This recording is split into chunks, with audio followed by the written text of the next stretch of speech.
listen, I'm thrilled to be able to bring you both together. Your reputations, of course, precede themselves, but at the same time, I did spend time with both of you to give a little bit of background. Irwin, of course, as I mentioned, Deepak's work centers around fostering a more peaceful, just, sustainable, healthy, and joyful world. And I do believe that there is much crossover in terms of what we are trying to achieve. And I agree with Deepak's proposition that peace will be created by those who are at peace with themselves. And one other thing that I would note is that Deepak is particularly interested in visiting Israel and doing his part to foster peace in the region. But having said that, maybe I'll turn it over to you, Deepak, to give a little bit of background, and then perhaps Professor Cotler can chime in. And I'll be somewhat of a fly in the wall, but also a participant. But just looking forward to the two of you getting into it a little bit. So I'm actually very curious about your work, Jay, as well, and of course, very keen to learn from Professor Cotler. I am not a scholar. I'm a medical doctor whose main interest is in these days in what we call the hard problem of consciousness. But having looked at the mind-body relationship and consciousness as fundamental to every experience we have, including the experience that we call science, I have started working in small areas in my own little way on conflict resolution.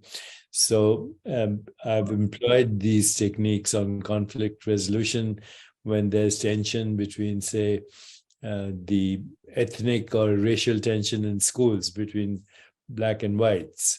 Or occasionally I've worked with children, both from Palestine and Israel, but not on a big scale.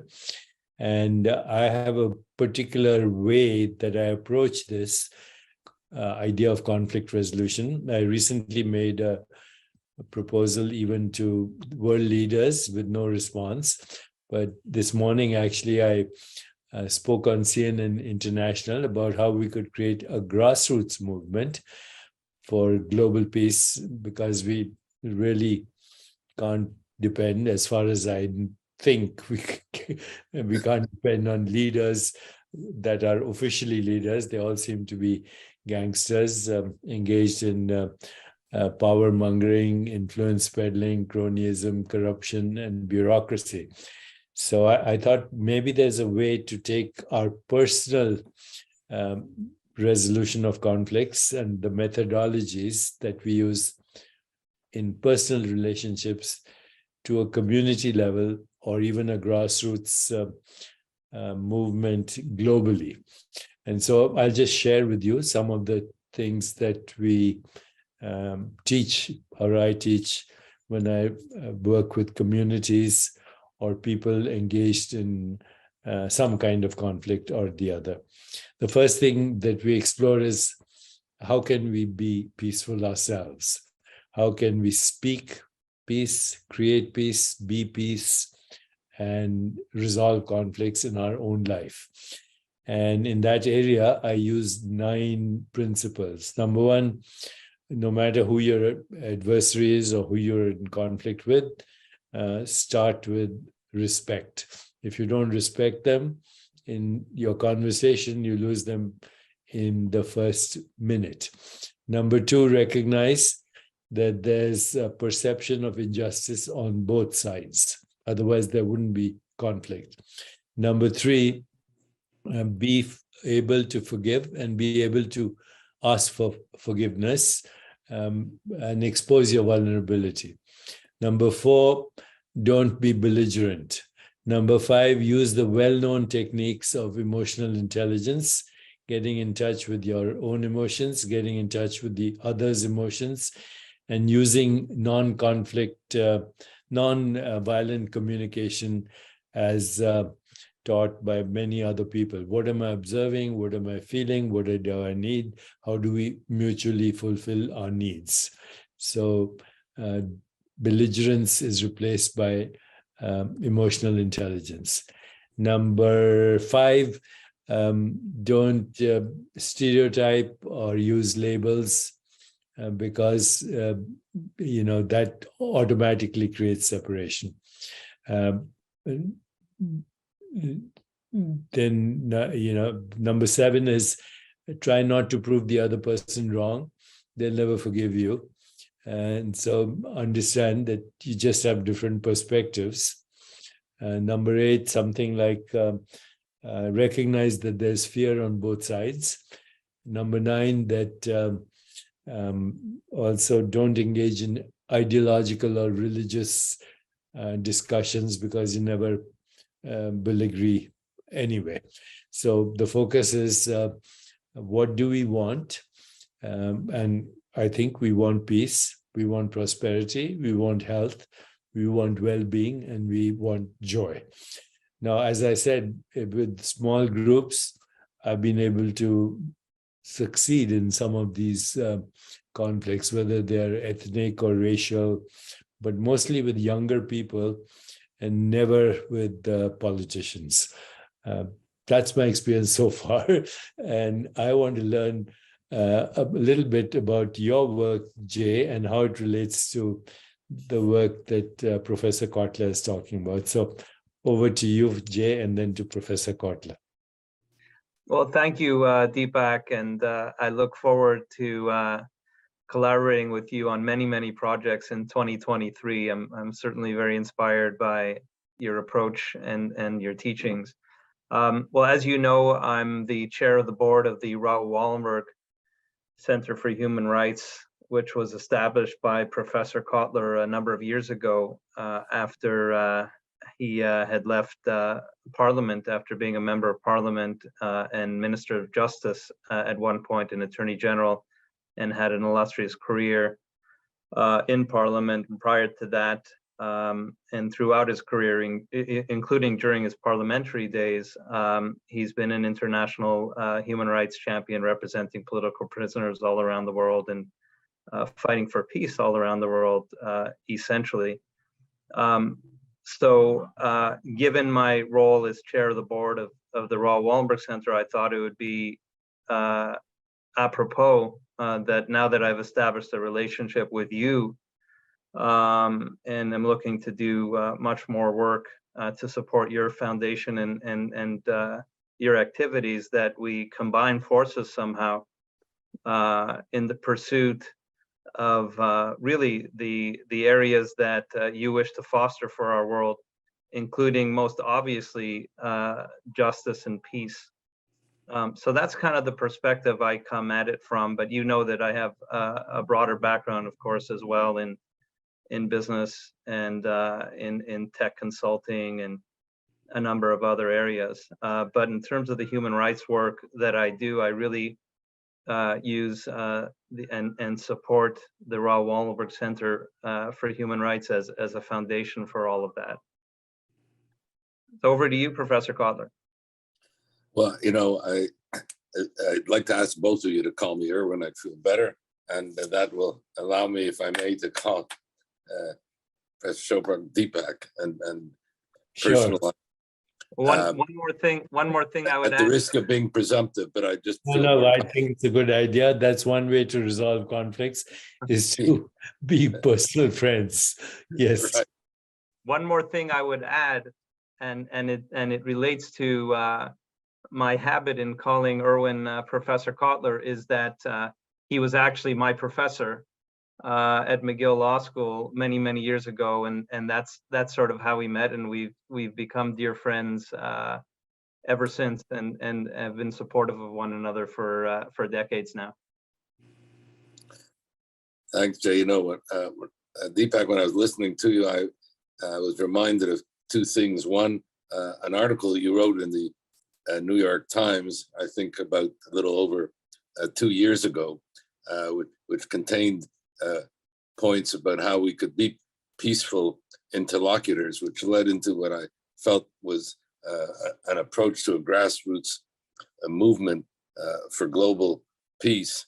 But I have to tell you that the thing that struck me when I both read that article and heard you now, and also some of your webinars, as I mentioned, that I saw with Jonathan and Mariam Williamson, what struck me was how it reflected and represented so much of the learning that I got from my parents of blessed memory, which really accounts for anything good that I've been able to do in life. For that which is not good, I take full responsibility for. But it was my father who taught me at a very young age, when I was too young to understand the profundity of his teachings, when he said to me that the pursuit of justice, as he put it, and he used the Hebraic approach, tzedek, tzedek, tzedek, the pursuit of justice, as he put it, is equal to all the other commandments combined.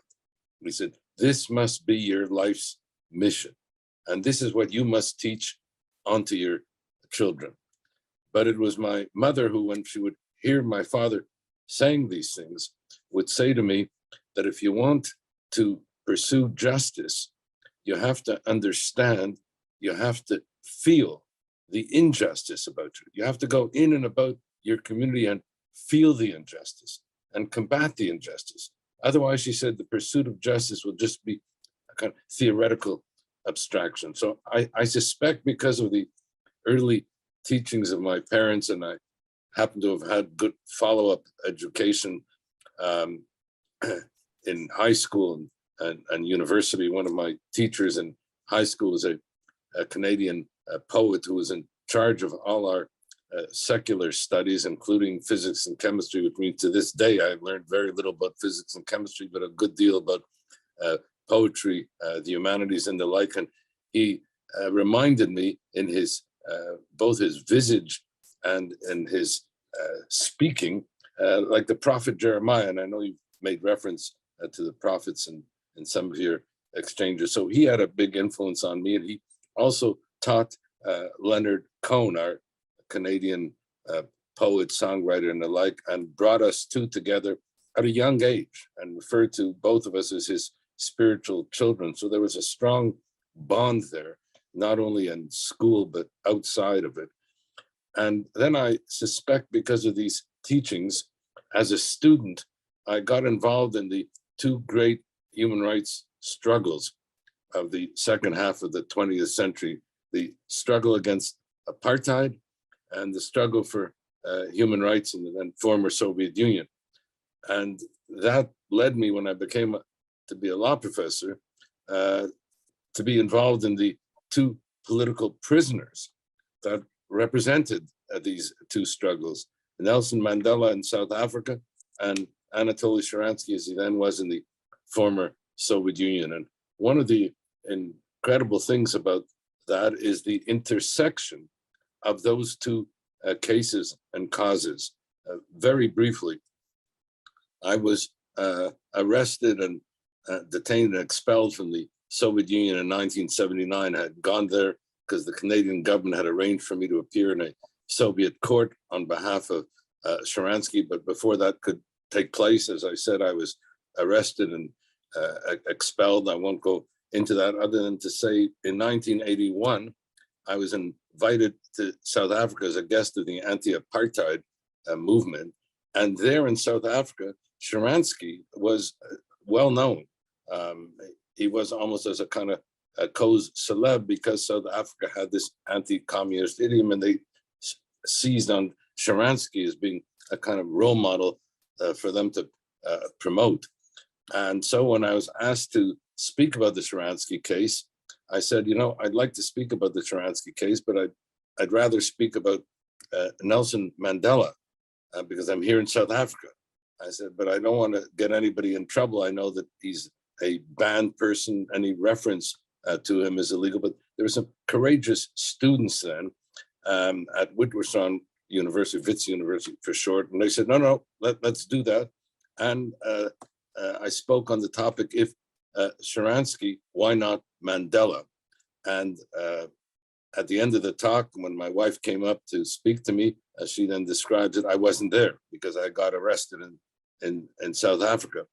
And I while see. being and this is how the two cases intersect. And while I was being detained, the prison warden came to me and said, "Do you know the foreign minister, Pig Botha?" And I said, "No." And he said, "Well, he's asked us to bring you to him." And so I went to his office, and as I walked in, he looked at me and pointed to a big portrait on the wall, and he said, "You know who that is, don't you?" I said, "Yes, that's Anatoly Sharansky." He said, "Right." I couldn't understand, and I can't understand how somebody like you can defend a great hero like Anatoly Sharansky, who's fighting against our common enemy, the communist Soviet Union, and in the same breath, take up the case of Nelson Mandela, who is our enemy, who is also a communist. And so I couldn't understand how you could be taking up both these cases and speak of them in the same breath. And I said to him, I said, "Mr. Botha, both Sharansky and Mandela are fighting for the same thing." I said, "They're both fighting for freedom. They're both fighting for human rights. They're both fighting for equality. They're both fighting for peace." And so while the Soviet Union may be a major human rights violator, I said, South Africa is the only post-World War II country that has institutionalized racism as a matter of law. I said, South Africa is not, apartheid is not only a racist philosophy, it's a racist legal regime. He then said to me after a long conversation in which he tried to persuade me of the virtues of separate but equal, and that South Africa was really a democracy, and then said, "You know, I could imprison you or expel you, but because of," and he pointed to Sharansky's picture, "I'm going to let you go about South Africa, speak to who you want, see who you want, come back." He said, when are you leaving South Africa? I said, "In 12 days. He says, "Come back just before you leave and see me. Tell me if we're not a democratic, South Africa." I came back, I saw him, and he said, "So, young man, what do you have to say?" I said, "Well, you're right." I said, "South Africa is democratic and equal." He said, "See, I told you." I said, "If you're white," I said, "if you're black or colored, the situation is even worse than I thought." And then he mentioned what he had said before. "Well, you're a brash young man." And I said to him, "I have to tell you," I said, "for so long as it takes, from wherever I am, I'm going to fight against this racist regime until it is dismantled." And what happened is that that whole exchange and everything got some press, and I was approached by the then head of Mandela's legal team, Izzy Meisels, and asked to join it as part of the international advocacy group. And that, engaged me in both cases. But the incredible follow-up to all of this, and that dovetails with what you were saying, is that years later, I was back in South Africa. I used to come every few years for a reunion of the International Legal Group. And I thought I'd look up Pig Botha and just, recall our I called him, and it turned out that he was in a senior citizens home. And then he said to me something very fascinating and something, in a certain sense, very hopeful. He said, he said, "You have not known what has happened to me." He said, "I've been following you." He said, "You were a brash young man," repeated the same thing. But then said, "But you might not know about me." He said, "Well, let me tell you." He said, "I became the first minister in Mandela's government." He said, "I became the first minister to speak out against apartheid." And he said, "And I became a member of the African National Congress." And so it indicated to me that people can change. And if they're engaged properly, I can't say, Deepak, that I followed, your 9 steps in my exchanges with him. But I mean, it was encouraging to see how he had evolved. But then to get back with this, I'll close. My mother was very much committed to peace. She was the embodiment of your teachings, if I can put it that way. She was a person of incredible inner peace. I never heard her say a bad word about anybody in my life. I can say that. I never heard her say a bad word about anybody. Sometimes some people were surprised that she would find the good even in those that, they could not see the good in. And one of the things that she was very, very passionate about, there were two things. One was the civil rights movement in the US. And so when I did graduate work there, I got involved in the civil rights movement and in the peace movement. And I suspect that's why I became at McGill at the time. We had the CUCND, Combined Universities Campaign for Nuclear Disarmament. So I got involved in that. That my connection with Jonathan Granoff has gone on that issue, and Jay connected us as well in that regard. But the main thing for her real passion, her passion throughout her life was for an Israeli-Arab-Palestinian peace. And I suspect that this was partly responsible for the fact that as a law professor in the summers of 75, 76, 77, 78, I went to live and work in the Arab countries. The word Arab is too generic. I was in Egypt, Jordan, Syria, Palestinian territories, and I ended up in Israel. And I have to say that that experience, with this I close, had a transformative impact on my life, as I'll tell you. In summer of 75 and in summer of 76, I began my visits with the first month being at the Institute for Political and Peace Studies at Al-Ahram in Cairo. And the person who was heading it up at the time was Boutros Ghali, then went on to become the foreign minister to Sadat and then Secretary General of the UN.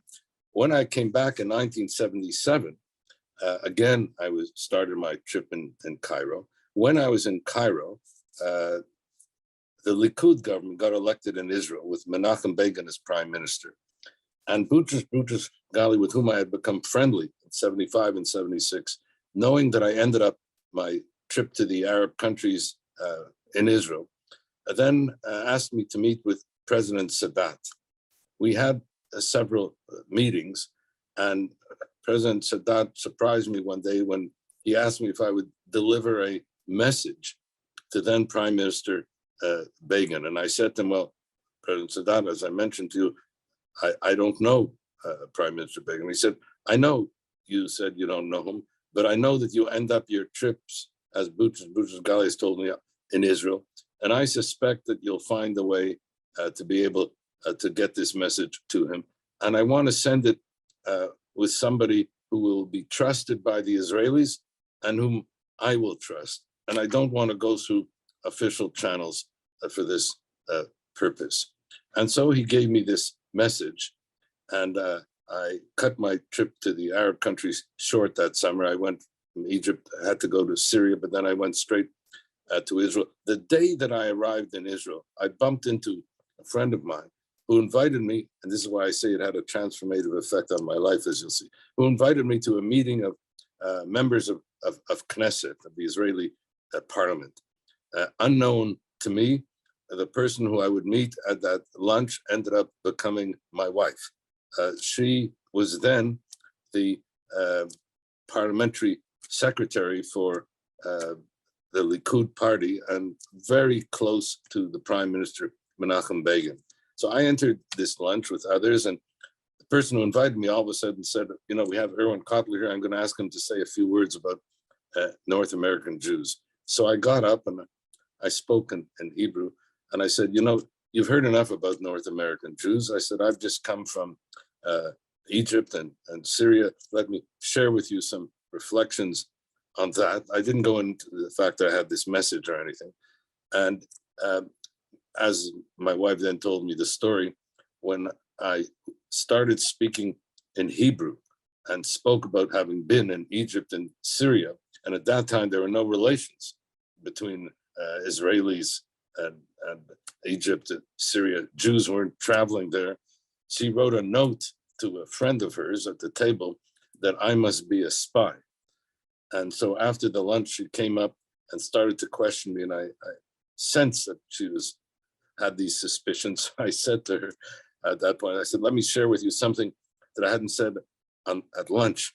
I said, when I was in Syria, I met with the Jewish community there, and they drank a l'chaim, a toast to the fact that Begin became the Prime Minister of Israel because they said to me that they believed that with Prime Minister Begin would come their redemption. And so I say this to her, and her eyes open up, and she said, "You must tell this to the Prime Minister. He has to know. It's very important for him to know this." I said, well, which was true. "Well, I don't know the Prime Minister." She said, "I will arrange it." The next day I was sitting in the office of the Israeli Prime Minister, and after we speak, after a few moments, I say to him, "I have something, that I need to share with you, but it has to be in utter confidence. I can't have anybody else in the room." And I got a look from her that I've since experienced in our marriage. In other words, I arranged this thing. You're asking me to leave. I then shared with him the note, which was said that President Sadat was prepared to enter into peace negotiations with Prime Minister Begin with a view to bringing about Israeli withdrawal from the Sinai Peninsula, and recognition of the legitimate rights of the Palestinian people. Now, I remember Begin's face as he read the note. I can still see it now, and this is not possible. I can't agree to these things. So I said to him, I said, Prime Minister, I said, he didn't ask you to agree to these as outcome conditions. He said these are his conditions for entering into negotiations. So then he said to me, let me ask you the question that he put to you. Do you think I can make peace with President Sadat? And I said, yes. And in particular, I said, because his wife, I said, it was sometimes in our meetings, very much wants peace. And so he gave me a note to go back to Egypt, that he was prepared to enter into peace negotiations. And in effect, the rest is history. My wife and I married on March 25th, 1979, which was the day of the Egyptian-Israeli peace treaty. And so that engaged my involvement in the Israeli-Arab-Palestinian peace process, which continues to the present day. And one last anecdote, but because I don't want to take, and I've already taken too much time. About 15 months ago, I went to visit with Riyad Malki, who's the foreign minister of the Palestinian Authority. And again, what you were saying reminds me of that visit, and I'll say why in a moment. I had met Riyad Malki because when I was Minister of Justice, that Jay referenced, the Prime Minister at the time in the Canadian government, Paul Martin, agreed and even encouraged my desire to go visit with the ministers of justice of Egypt and Jordan and Israel and the Palestinian Authority, and invite them to what we called a justice summit that would be hosted by Canada. I felt that that justice summit could hopefully have a peace dividend. And so everything was organized, all had agreed, the agenda had been agreed, et cetera, except our government lost the election, and then the subsequent government didn't want to follow up on it. You know, some of the things you say about politicians, and you're absolutely right. But Riyad Malki was then the head of a Palestinian civil society group called Panorama. He and I became friends. I kept returning regularly to the Palestinian Authority because I was interested in peace discussions and the like. And at one point he said to me in 2007, look, Irwin, I want to leave Palestine. He said, Palestinian Authority is corrupt. He says, can you get me a job in Canada? I said, Riyad, if you leave, then you're leaving it to those who you say are corrupt.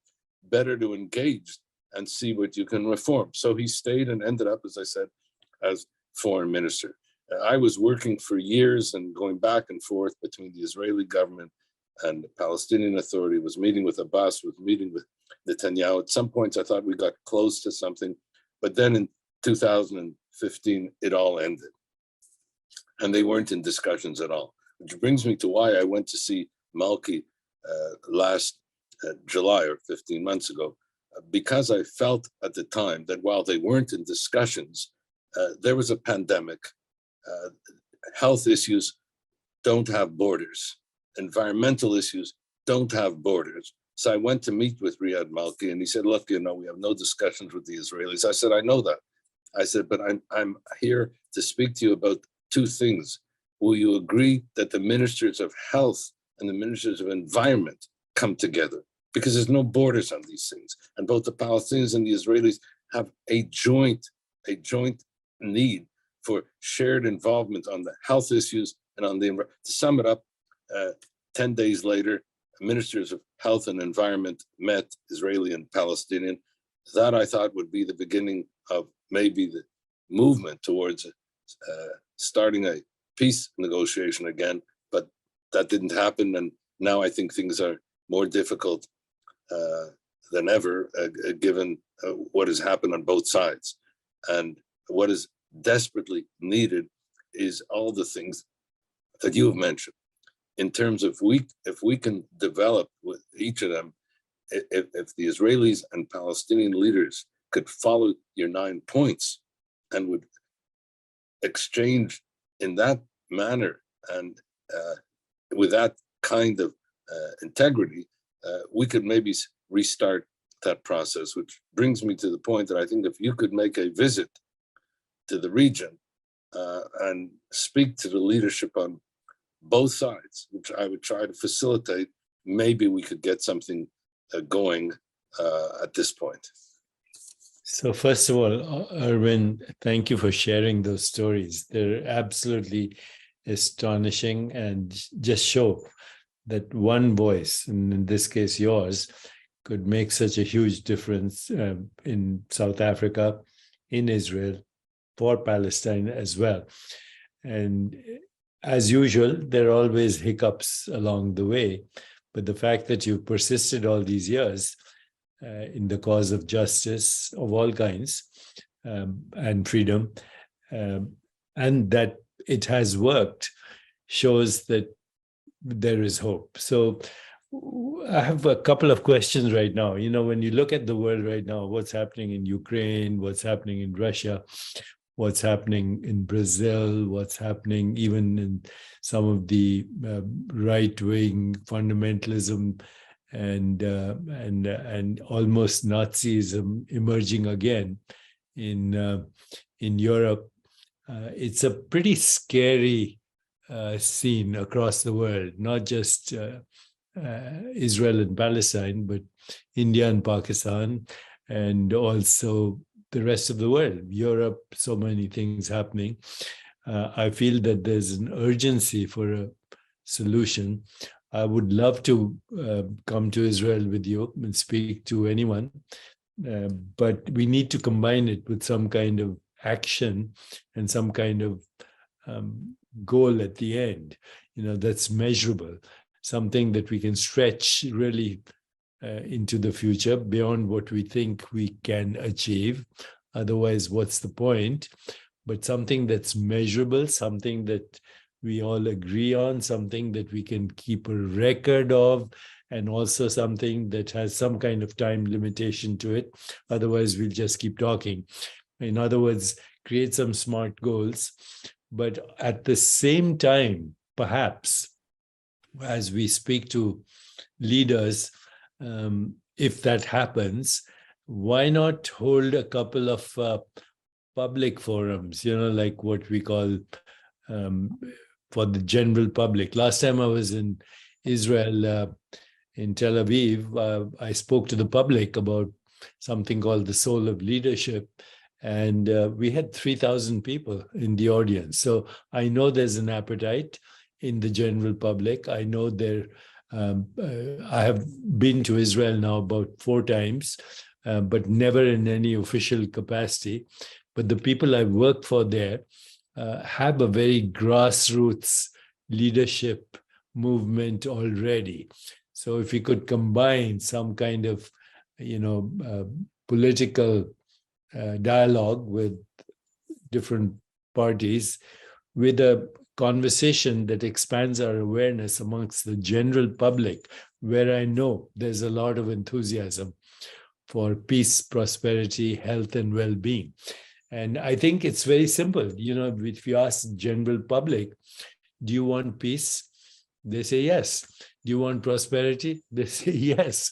Do you want good health? Yes. Do you want joy? Yes. Do you want your children to go to school? Yes.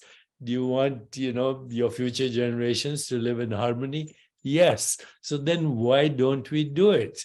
I mean, if that we have the imagination and the creativity to split the bomb, we have the imagination and creativity to explore interstellar space, to land people on the moon, to develop artificial intelligence and the new metaverse. And we haven't used that same imagination to create a more peaceful, just, sustainable, healthier, and joyful world. There's something totally insane about that. And, if we don't accept that this insanity, which it covers everything from conflict to mechanized weapons, to cyber hacking, to nuclear weapons, to extinction of species, to poison in the food chain. It's a total mess right now. We're sleepwalking to extinction. And it's time that we created this conversation as a very urgent way.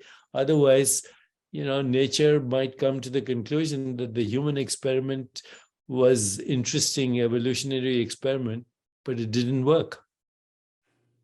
Well, when you talk about sleepwalking to extinction, and now it's also your metaphor with regard to humans and ants and what is happening in that regard. I just want to say, you mentioned also the Russia, Ukraine. I mean, I believe that we are a historical inflection moment because of the resurgent global authoritarianism, the backsliding of democracies, the assault on human rights, and I see political prisoners as a looking glass into all that. So with regard to Russia and the Ukraine, we and the Raoul Wallenberg Center have been very much involved in trying to establish an independent tribunal for the crime of aggression in Ukraine, because the present legal remedies don't allow for that crime to be adjudicated. But that's, a legal thing that will not advance us towards peace and the things and values that you were speaking about, which are crucial. We are very much engaged in the Raoul Wallenberg Center on, let's say, 3 what I would call case studies of this resurgent global authoritarianism. Putin's Russia, and I use that term to distinguish it from the people and publics in Russia who are otherwise targets of Putin as well, or Khamenei's Iran, and also Xi Jinping's China. So we've been focusing on those 3, not to the exclusion of others, but on the political prisoners in each of those countries. And I have to tell you that one flicker of hope I've seen has been, with all the brutality involved, is the manner in which, for example, the people in Iran have been rising up. It's not just the women, it's women and students and environmentalists and peace protesters and Baha'i. I mean, you really see maybe a tipping point. I'm not sure, but I do believe that solidarity with the Iranian people is crucial, and important for them to know that they're not alone, and that we support them in their struggle. Similarly, with regard to Russia, the reason we've taken up the case and cause of Vladimir Kara-Murza is because he is a looking glass into both Russia's massive domestic repression and their external aggression in the Ukraine. I mean, Vladimir Kara-Murza is sort of the heir to Andrei Sakharov and the dissident movement. He's a leading opposition politician, a journalist, an author, a filmmaker, a historian, incredible person. We became friendly some 12 years ago. He came to Canada when I tabled the first Magnitsky legislation, and he came with Bill Browder and Boris Nemtsov, who was then the Russian Democratic Opposition leader. Fast forward, Boris Nemtsov was assassinated outside the Kremlin in 2015. I was then a member of parliament, convened the Foreign Affairs Committee to hold hearings about adopting Magnitsky legislation. Vladimir Kara-Murza was our principal witness, among others. He came, testified in favor of having such legislation, went back to Russia, was poisoned, almost died. 2017, Having survived that, our Foreign Affairs Committee reconvened, again held hearings, which led to the adoption by Canada of Magnitsky legislation. He testified again, went back to Russia, was poisoned, and almost died again. But he became a leading architect, having survived both those assassination attempts, for Magnitsky legislation worldwide, and led really the adoption of such legislation by the UK, the EU, as I said, Canada and the US, and more recently in Australia. And many of these places we testified together, but he's been the leader. After those assassination attempts, he moved his family from Russia to Washington so that they would be safer there, while he became a columnist for the Washington Post. But when Putin invaded Ukraine, he felt he had to be back with his people, so he went back to Russia. And not long after coming back to Russia, he was arrested first on a trumped-up charge of disobeying the police when he was just in his car about to leave to the airport to fly back to Washington. Then on a charge of speaking about the war, because Putin, having invaded Ukraine, also adopted a fake news law where you couldn't even speak about the war. And then more recently, charged with high treason. So it's incredible. I mean, I've been tracking it. His case is very similar to the way Sharansky, same charges, same, falsified evidence, etc. So we've taken up his case and cause as a kind of looking glass to both domestic repression in Russia, because there's been over 20,000 arbitrary detentions in Russia since the war began, along with what's happening in the Ukraine. So this has been a principal involvement of us in the Wallenberg Center. And I have to tell you that I get courage from these political prisoners. They're the people who always inspired me. And in fact, when I entered politics, I was a very, very reluctant MP. I mean, reluctant to go into politics. I was somewhat influenced, ironically enough, by two political prisoners. Both Sharansky and Mandela told me that sometimes you have to enter the political arena, as they both did, in order to affect change. But the thing that caused me to do it, I have to tell you, was when I was interviewed as to why I went into politics, I said one word, and they said, what? I said, Rwanda. And they said, Rwanda? Why Rwanda? I said, because I'll never forget. I said, in 1994, when 10,000 Tutsis were being murdered every day for 3 months, and the bystander international community, through its indifference and inaction, allowed this to happen. And I said to myself, if ever something like that arises again, I want to be on the inside, trying to do something about it, than on the outside, pounding on doors with nobody listening. So that's why I went into Parliament. But if I may, just a joke, because my son, who has a very cynical sense of humor and who speaks about political leaders similarly to the way you do,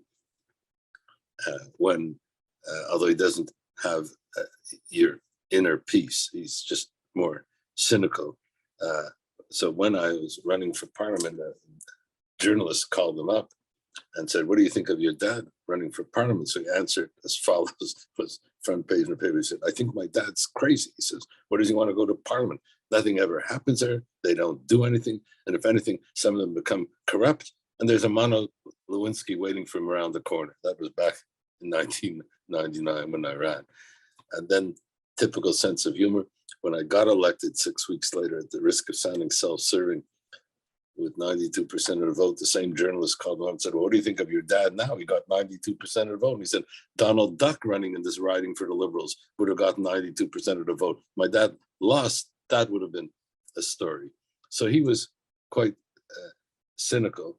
But I once tried to suggest to him, because he said, maybe you should have stayed as a law professor, Dad. I said, I love being a law professor. I said that one difference, I said, is a law professor was an important, ongoing educational seminar. But being an MP, I said, you were involved in a decision-making process. You could impact on the lives of human beings if you kept that at the forefront at all times and didn't let the politicization get you and saw yourself as a trustee of the people and not of a political party.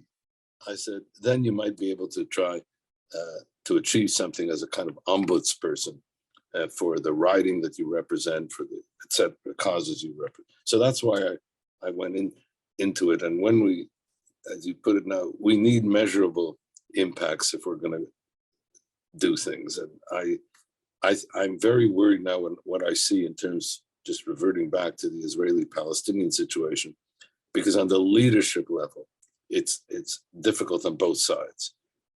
But what you mentioned in terms of a public forum and what you spoke about the soul of leadership and that kind of public forum, I think that may be necessary within each community and between communities. So, Irwin, again, every time I listen to you, it's so inspiring. And if there were enough parliamentarians and lawmakers with that kind of intention, I think we would see a different world. Is your son the product of the same you and your wife who introduced you to Begin? Well, we both, we have 4 children. He's the youngest. We have 3 girls. The eldest from my wife's first marriage actually became herself a human rights lawyer, was elected to the Knesset for 1 term, but then did not like it and decided not to run again. She just didn't, although I thought she was quite effective. My next daughter is also a lawyer, a human rights lawyer, and she recently became the CEO of our Raoul Wallenberg Center. By the way, she taught me, as I've said many times, one of the most important human rights lessons I've ever had. When she was 15, she's now 42, when she said to me one day, she said, "Daddy, if you want to know what the test of human rights is, always ask yourself at any time, in any situation, in any part of the world, is it good for children?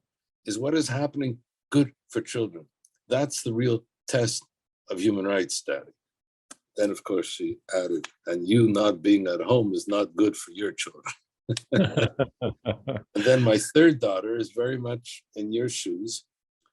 She's a clinical psychologist who's now opening up a trauma center in Toronto that's going to involve yoga and meditation and clinical psychological treatment, but it's going to be a very integrative, inclusive, humanistic model, and I'm very excited about that. And she's one of your big admirers, I might add, and I think she's read everything you've ever written. Now tell me about the son who's cynical.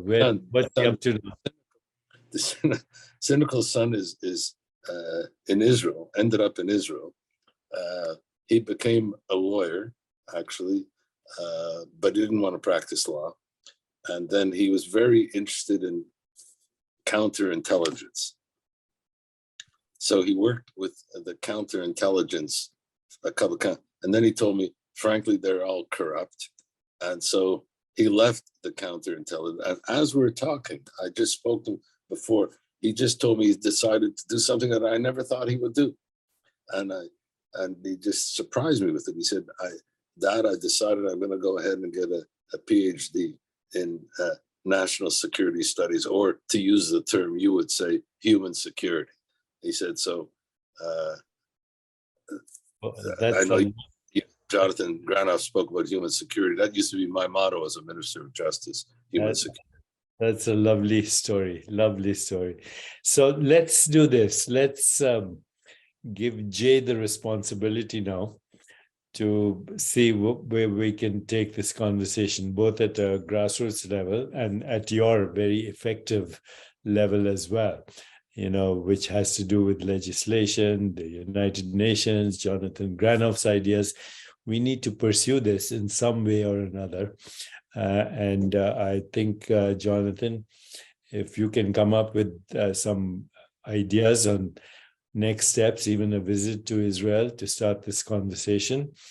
I will contact my people there to see if we can do something in general public, something that is not polarizing at all, something that doesn't, fight the darkness, but brings in some light, something that can expand this conversation to a bigger level, something that we can actually propose to the UN, to the political leaders of the world, but also to general public, so we can expand the conversation.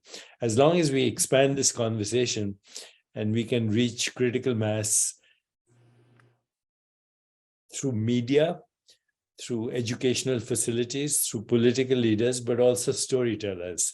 We need modern day storytellers that include entertainers, poets, and humanitarians who can tell a new story. Otherwise, we are still engaging with medieval minds and modern capacities, and that's not a good combination. To still have that medieval mindset and the capacities for destruction that we have now is a dangerous recipe. If that is a good idea, then and if Irwin agrees, then Jay and I can work through an agenda and a proposal for everyone, for the UN, for political leaders, but also engage the general public globally on, is it possible even to try to attempt to reach that critical mass of awareness that can together be the change they want to see in the world and focus on a more peaceful, just, sustainable, healthier, and joyful society.